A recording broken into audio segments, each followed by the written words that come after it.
ધ્રુવજી મહારાજ જંગલમાં ગયા, ભગવાનને પ્રાર્થના કરે છે, હે ઠાકોરજી, દેવર્ષિ નારદે આપેલા મંત્રનો જપ કર્યો, ઓમ નમો ભગવતે વાસુદેવાય, ઓમ નમો ભગવતે વાસુદેવાય. 1 મહિનો, 2 મહિના, 3 મહિના, 4 મહિના. પહેલા મહિનામાં ભોજન સાથે ફળ ફળાદી ખાતા ભગવાનનું તપ કર્યું.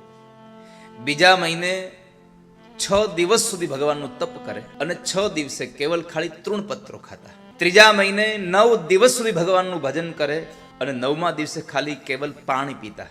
ચોથા મહિને સતત 12 દિવસ ભગવાનનું યજન કરે, ઓમ નમો ભગવતે વાસુદેવાયના જપ કરે.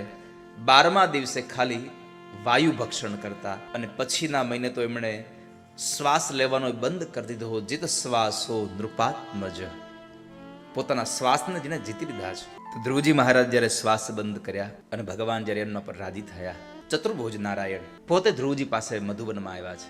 સશંખ ચક્રમ સકિરીટ કુંડલમ સપીત વસ્ત્રમ સરસીરુહે ક્ષણમ સહાર વક્ષઃ સ્થલ કૌસ્તુભશ્રિયઃ નમામિ વિષ્ણુ શિરસા ચતુર્ભુજ. ભગવાન 4 હાથમાં શંખ ચક્ર ગદા અને પદ્મને લઈને આવ્યા છે. ધ્રુવની આંખો બંધ હતી એટલે ભગવાને સૌ પ્રથમ એને હૃદયમાં દર્શન આપ્યા.